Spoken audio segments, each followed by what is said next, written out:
It takes two to make a thing go right. It takes two to make it out of sight. It takes two to make a thing go right. Feel it deep. Feel it low. It takes two to make it high. Yeah, it does take two, all right? These two, specifically. Things are not all right. The Proposal used to be my favorite movie. It will never be the same again. Now, unless you've been living underneath a rock of some sort and you haven't heard about the Blake Lively versus Justin Baldoni case that is ongoing, I think they have a court date set for 2026. So this is going to be a long, drawn out drama. Okay, so for those who, have a life, have a 9 to 5, have work to do, and haven't been keeping up with this whole drama, let me give you a quick synopsis, okay, because that's what I'm here for. So the legal dispute between Blake Lively and Justin Baldoni began during the 2024 production of the film It Ends With Us. Haven't seen it yet, don't know what that is, neither have I. Okay, let's move on. On December 20th of 2024, Lively filed a complaint with the California Civil Rights Department alleging that Baldoni, who was both her co-star and the film's director, had sexually harassed her and created a hostile work environment. Her allegations included claims of inappropriate sexual comments and unsolicited physical contact during filming. And, I can't remember if it was during the time where they were doing like public interviews promoting the film and people had noticed that Justin and Blake weren't in the same room together and, interest was starting to peak in a sense of like what's going on here. And where things truly took like a left is when Justin Baldoni and his producer, Jamie Heath, they hired crisis management experts to help them like kind of avoid this media onslaught that was going to happen because Blake Lively filed this civil suit. And in doing that, something got misconstrued, which made Blake Lively think that he hired this team to specifically discredit her in the media, when really they were just hired to protect the image of Justin himself. Justin is a good guy. He has good morals. And I feel like their main focus was to make sure that the media didn't tarnish his name based off of proven false allegations of sexual harassment. Off to a very rough start this video, okay? I did not feel like putting on any makeup. I don't feel like I need to keep explaining myself. Like, why do I keep apologizing for not putting on makeup? Don't answer that question. But anyway, thank you guys for tuning into the video. Just got off work. I do these videos on my off time. So whenever I feel like ranting, I rant. Doesn't matter what I look like, But anyway, I'm not going to keep you for too long. But, if you want to subscribe, like, comment, share, all that fun stuff. Whoa. Nobody would get that share reference. Nobody's gonna get the share reference. Do all that fun stuff. Come on. Support. I just got monetized. I'm saving this video until I get monetized. I'm not sharing this until I get monetized. I'm trying to pay off my car note. I'm trying to pay off my car, period. But anyway, let's get right back into the video. So, in response to her claims, Baldoni filed a $400 million lawsuit against Lively, her husband Ryan Reynolds, and their publicist Leslie Sloan on January 16th of 2025. This countersuit accused them of civil extortion, defamation, and invasion of privacy, alleging a coordinated effort to damage Baldoni's career and reputation. And this legal battle has really garnered like significant media attention, and both parties are denying the other's allegations. The trial is scheduled to commence in March of 2026, and Baldoni's team just keeps coming with like rapid fire evidence, hard, clear evidence, videos, text messages, emails, letters. Guys, like, they are not playing around. All of this evidence clearly showing that Blake Lively is a liar. And you know what? I'm not going to go into like a deep dive of this lawsuit. I feel like if you want that, you should go to Candace Owens. She has been on it, guys, like white on rice. Like, she is deep diving into this case. And also be better on TikTok. If you're a TikTok girly, Go on TikTok, follow Be Better, and they will supply you with all the information that you need. I'm just basically here to give my opinion of the whole situation. I honestly think that this whole legal battle started just because Ryan Reynolds was jealous of the closeness that Blake was getting to Justin. If you know Justin, and I'm going to be 1,000% honest, I had no clue who Justin Baldoni was before this whole "It Ends With Us" drama, bro. I heard that he was on Jane the Virgin or something like that, a TV show, but I've never, ever, ever heard of Justin Baldoni before all of this started. But what this lawsuit has shown is that Justin Baldoni is like a really, really sweet, kind man. Don't believe me? Go to the website. Click on all the evidence that they uploaded on their website. You will see the text messages he was sending. You will see the video clips. Like, you can tell, like, you can't fake niceness. I'm sorry. Some of these celebrities be faking it, and I'll just be like, okay, girl, like, you do you. He was attentive to her needs. She had just had a baby. She was insecure about her body, rightfully so. I mean, your body isn't your own when you're pregnant, you know? You're carrying a human. So when all of that is over and the postpartum hits, it's like I can only imagine what she was going through during that time. And I do truly believe that Blake, in a sense, could be her own victim in this, because I really do believe that Ryan was the one to push the suit in the first place, because he was jealous of the chemistry that was obviously there between Blake and Justin, even though they're both married. I don't care what you guys say. I, I couldn't date an actor. I couldn't date an actor because you are basically allowed to cheat on me, but on a wage. You know what I mean? Like, many actors use method acting or deep emotional immersion to make their performances authentic. So, this means they don't just pretend to feel something, they actually generate those emotions within themselves. When actors repeatedly access real feelings of love, attraction, or intimacy on set, their brains don't always distinguish between the role and real life. Also, being on set creates a heightened emotional bubble.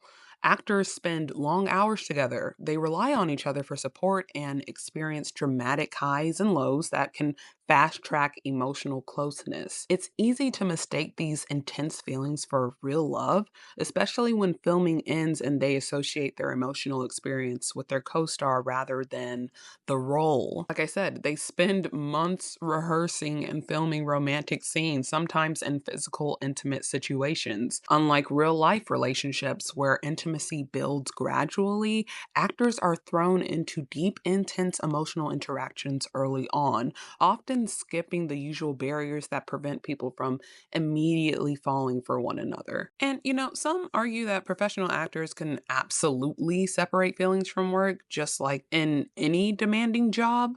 However, I do believe that Blake Lively was getting a little crushy crush on Justin Baldoni, and Ryan Reynolds saw that, right? So the combination of intense on-screen chemistry, Baldoni's dual role as actor and director, plus industry history of people falling for each other and media speculation, could have contributed to Ryan feeling uneasy. It's not about distrust, but rather the natural human reaction to seeing your partner deeply connect with someone else in a highly emotional environment. I'm a firm believer that although you might not fall in love, because it doesn't happen with every single actor on every single set, I still believe that you take something away from that relationship. I truly believe that Ryan was scared of that. He was petrified. But to accuse someone of sexual harassment is such a low. It's like, what are you, do you not go work on another film, okay? Go work on another film. You have way too much time on your hands. How about spend time with your kids, okay? Instead of trying to come up with false lawsuits so that you can feel better about yourself and your relationship. How about that? And it's so sad to see the lack of support for Justin during this time, because many past actors, past co-stars, the co-stars that took place in this film, It Ends With Us, have come out in support of Blake. And I'm just like, even the writer of the book, which I really don't understand, Colleen Hoover, she has come out with a statement. after the Sisterhood of Traveling Pants co-stars came out with a statement supporting Blake and giving their own testament to how great of a person she is. My mind is truly blown at the fact that this woman, Colleen, has not gone onto the site like at all. Has not seen any of the evidence, video evidence too, showing that Blake is clearly lying about the whole sexual harassment situation. And you're still on your Instagram saying, I'm not going to be afraid of public scrutiny anymore. I'm going to stand up for what I believe. Girl, have you read? I know you can write, but can you read? Because this doesn't make any sense for you to still support a woman who is clearly lying and clearly has malicious intent to end a man's career over false allegations. The whole situation compares to a mother being told that their child pushed somebody else off the monkey bars, right? But then their child comes back and says, no, they pushed me off the monkey bars. And rightfully so, the mother believes the child, but then the teacher pulls out CCTV of your child pushing the other child off the monkey bars, and you're still going to be like, but I believe my child. This is what this reminds me of. This is why I'm getting so frustrated about it. And, it's another thing to be like physically intimidated, mentally intimidated by this man who's done nothing to you in your entire life. But the fact that you have the audacity, Ryan Reynolds, to allegedly create a character of him in your freaking movie, Deadpool, he created Nice Pull based off of Justin to mock him in his own movie. That's how much this man is living rent-free in Ryan Reynolds' mind. Deadpool and It Ends With Us, they were filming at the same time. So I guess one day on set, Ryan Reynolds had appeared and requested to see the dailies. Now, if you don't know what dailies are, it's basically the raw, unedited footage shot during a single day of production. So Ryan had allegedly requested to see these dailies for It Ends With Us because I can imagine he was there to visit his wife. And so he saw the dailies, didn't like what he saw on them, got a little bit butthurt, and decided to, retaliate and make a character for Justin Baldoni in his film. Sorry about that. But in here, everybody calls me Nice Pool. Who are you? Oh, I'm Deadpool. And I guess you're Deadpool, too. She just had a baby, too, and can't even tell. Plated 50 caliber Desert Eagle pistoleros? Of course. To match my ear huggy. That's okay. I identify as a feminist. And I guess you've already met Mary Poppins, a.k.a. Dogpool, and G-Spot, and she'll let you know it. Over my dead body. You're fun. And she starts shopping for a new papa. Why are you so nice? It costs nothing to be kind. And you know what? I'm going to make a confession right here, right now. I liked Ryan Reynolds as an actor. The Proposal is one of my favorite movies. I can watch it over and over and over again. But I never really particularly found him to be that funny. I'm with Martha Stewart. He's not that funny. His humor is very dry, and sometimes it works, sometimes it doesn't. But the hype around Ryan Reynolds has been very confusing to me for the past few years. And again, I think he's a great actor, but he's also a narcissist. Like, I can see it now.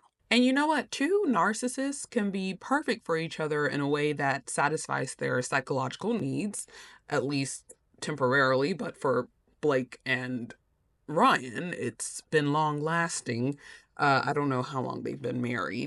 I can only imagine that their relationship dynamic is unique because they mirror each other's desires for admiration, validation, and superiority. Narcissists crave admiration and attention, and being with another narcissist can create a cycle of mutual ego stroking. They may admire each other's confidence, success, or charisma. Since both thrive on external validation, they may initially fulfill each other's needs by showering each other with compliments and recognition. Both partners are likely to be highly concerned with social status, appearance, and success, which proof is in the pudding. So, with narcissists, I think they share an understanding of status and image. So instead of clashing over these values, they may bond over their shared ambition, power couple status, or ability to manipulate social situations to their advantage. And we both know that Blake and Ryan work together to enhance their public image, appearing as an inevitable duo that others aspire to be like. Like, couple goals, hashtag couple goals. Like, that has been, I have seen that reference to Blake and Ryan for like the longest time. And I'm like, couple goals? What are y'all talking about, couple goals? Y'all don't know what they be going through in their own household? But anyway, I can also imagine them being competitive, yet it's stimulating for them. You know, in a relationship between two narcissists, it can be exciting and intellectually stimulating as they both seek to outshine and impress one another. You know, they may challenge each other in ways that keep the relationship engaging, whether through witty banter, career-driven ambition, or even playful one-upmanship. You know, their mutual drive can push both partners to achieve more and stay motivated. But I also think that they might avoid emotional depth, you know, since narcissists often struggle with vulnerability and emotional intimacy, which, you know, we've seen it in the clip, okay? If you haven't seen the clip of Justin Baldoni and Blake Lively shooting some B-roll for like a slow dancing scene, Blake Lively was like, oh, me and my husband just talk. We talk all the time. Like, she doesn't know how to shut up and just look at the person that you supposedly love and just soak in the moment, you know? She just wants to chatter, and she's ruining the freaking shop with her chatterbox, okay? So I'm gonna see if I can find the video, because she starts talking about her freaking tanning makeup and crap like that. And I'm just like, girl. Too close to be such a Victor 40, take it's never meant to be comedy. And I felt it there. Yeah. Oh, I see it. Yeah, that's all there's. Okay, ready, everyone? It's too comedic. Talking, you're at the bar, something's on the street. And can you give us a couple cues of like this score?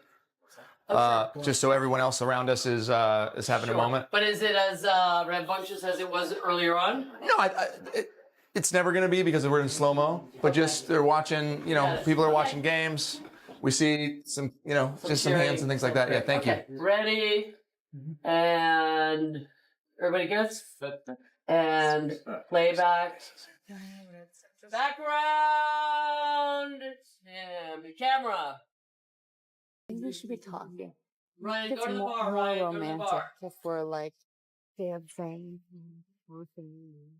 Absolutely. I don't know. I That's think it's good. more Well, the romantic. whole 'Cause it's the like whole the montage is moment us is talking. intense, then you give them the thing that they want to see. You know what I Yeah. mean?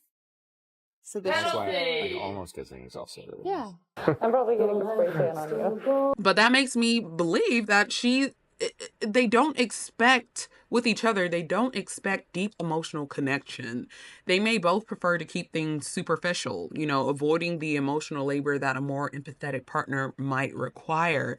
This means fewer demands for real self-reflection or emotional growth, which can make the relationship feel easier in the short term. While two narcissists might enjoy the initial highs of admiration, success, and shared social ambition, the relationship can also be highly unstable. You know, conflicts over dominance, a lack of true emotional support, and an eventual breakdown of mutual admiration can lead to power struggles. When neither is willing to yield, take responsibility, or truly empathize, the relationship can become a battlefield. You know, in the end, two narcissists can be perfect for each other in the sense that they understand and fulfill each other's immediate needs. However, if admiration turns to competition and validation runs dry, the relationship may become toxic, explosive, or short-lived. And that might be the case for Blake and Ryan. But really, I just want this all to play out. I want all the evidence laid out before me, even though there is a site right now that you can go and view it yourself. But I want all the evidence laid out before me by the lawyer. I want to hear it like an audio book. Okay, I want to see the visuals. It all laid out like a freaking movie, bro. Public humiliation is the goal for Blake Lively and Ryan Reynolds, okay? And I want Colleen Hoover, genuinely, Colleen, if you're listening to this, you need to apologize to Justin Baldoni, like right this instant. Because how can you not? First of all, how could you? First of all, this man bought the rights to your book, treated this whole production as a open forum for those who suffered from domestic violence. He took this movie so seriously. Meanwhile, Blake was flouncing about with her florals and her girlfriends. Justin took this movie seriously. And I don't know if it's the Blake effect. I don't know if it's pretty privilege. I don't know if you struggled in high school and were never noticed by the popular girls. And now that you're noticed by the A-list popular girl, you've crumbled into little bits and now you can't say no to her. I don't know what it is, Colleen, but wake up. For Blake to truly win this lawsuit, she needs strong, undeniable evidence of harassment and retaliation. If the case remains a he said, she said situation with contradictory text messages and no concrete proof of wrongdoing, Baldoni's counterclaims could prevail. If the court finds that Lively's accusations were exaggerated or strategically leaked to the press, she could be held liable for defamation, damaging her career and public image. You know, Blake's claims of sexual harassment and retaliation hinge on interactions that could be interpreted in multiple ways. And, you know, the text messages that we have seen from the timeline suggested that she was initially comfortable working with Justin, even reassuring him that he could speak freely and collaborating on script changes. These messages have contradicted her allegations. And, you know, the defense could argue that there was no clear pattern of harassment. And then the whole health coach controversy may not even be enough. You know, Blake argues that Justin's recommendation of a health coach was a form of body shaming. So, you know what? Speaking of that, so let me get this straight. Blake tells Justin she's not comfortable in her body, and when he recommends a health coach, she takes it as an insult. That's like saying I'm starving and then getting offended when someone offers you a sandwich. Like, make it make sense, Martha, please. I mean, the timeline even suggests that Lively initially responded positively to the recommendation, which could undermine the argument that it was malicious or coercive. I'm telling you guys, 2026 could not get here fast enough. I am on bended knee, okay? I'm patiently waiting for all of this to come to a conclusion, for justice to be served on a golden platter. Silver, golden, okay? Maybe platinum. Let's go platinum with it. With a platinum platter, okay? I'm ready. Like, nice guys finish first too, okay? So yeah, guys, thank you so much for clicking on today's video. Thank you for sticking around, for listening to my raspy, somewhat deep, annoying voice. And you know, I know you guys have your pick of the litter. I know you can choose any content creator to sit down and watch or listen to. So the fact that you chose my video, the fact that you clicked on my video and chose to sit and watch for either half of the duration or the whole duration of the video, I really, really appreciate it. And, you know, stuff like that doesn't go unnoticed by me. I'm truly, truly grateful. And I hope to build a great community with you guys. So comment down below what you feel about this case. Like, what do you want to happen? What do you think is going to happen? Let's foresee the future together. You know what I'm saying? Anyways, take care of yourself, and I will see you guys in my next video. Bye.